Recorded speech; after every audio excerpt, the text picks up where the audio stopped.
ॾिसो हाणे जेके जंहिं फ़र्द ॾांहुं तव्हां इशारो करे रहिया आहियो उन खां तव्हां सभु छा पर पूरी कराची यूनिवर्सिटी पूरी सिंध चङी तरह वाक़ुफ़ु आहे ऐं मां उहो सम्झां थी this is the worst disaster happen to Sindh University तारीख़ में इन क़िस्म जा माण्हू एॾी टॉप पोज़ीशन ते कोन आया आहिनि।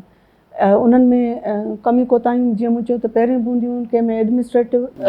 जेको आहे सो वीकनेस आहिनि, कंहिंमें फाइनेंशियल थोरो करप्ट आहे, कंहिंजा कुझु फेवरेटिज़म हलनि था। पर हिन क़िस्म जो पैकेज जेको असां भोॻियो, जेको गुज़री वियो, इहो पंहिंजे नोयत जो पाण हिकिड़ो मिसाल हो। इहो पंहिंजे नोयत में पाण अंजुमन शमीम वारा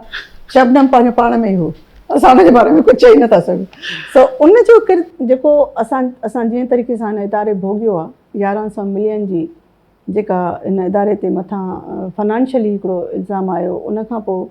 उन दौरान जेके ॿिया वाक़िया रिपोर्ट थिया जेके मां मीडिया ते करणु नथी चाहियां, छो जो यूनिवर्सिटी ऑफ सिंध ग़रीबनि जे ॿारनि जी यूनिवर्सिटी आहे ऐं हिन यूनिवर्सिटीअ में ग़रीब ॻोठनि जूं नियाणियूं ईंदियूं आहिनि, ॻोठनि मां ईंदियूं आहिनि ऐं ॻोठनि में जेकॾहिं का अफ़वाह बि हलंदी आहे, सभ खां पहिरीं छोकिरीअ खे घर विहारे छॾींदा आहिनि। ऐं असांजे अॻियां इहो बि वॾो चैलेंज आहे त असांजो को बि अहिड़ो स्टेटमेंट न अचे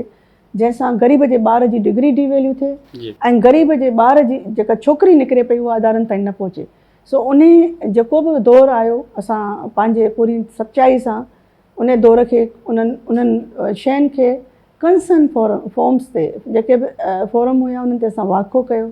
इवन एसि ताईं जो वज़ीर आला सिंध पाण हिकिड़ी जेका आहे सा खुले जलसे में कन्फेस कयो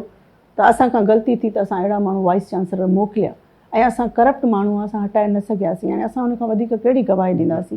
पर हिकिड़ी जेका मिसमेनेजमेंट जंहिं तरीक़े सां मीडिया मैनिपुलेट थिए थो ऐं माण्हू गड़ा मुर्दा खणी था अचनि त उहो चवंदा न आई ज़ंजीर की झनकार ख़ुदा ख़ैर करे, त इहो जंहिं इंटरव्यू करायो आहे ऐं जंहिंजे फरमाइश ते थियो आहे त मूंखे त ज़ंजीर जी झनकार नज़र पई अचे। वरी तव्हां ॾिसंदव तरफ़न अमल अलाए छा पई करे, पर सूरत हाल ॾिसूं था छा थी थिए।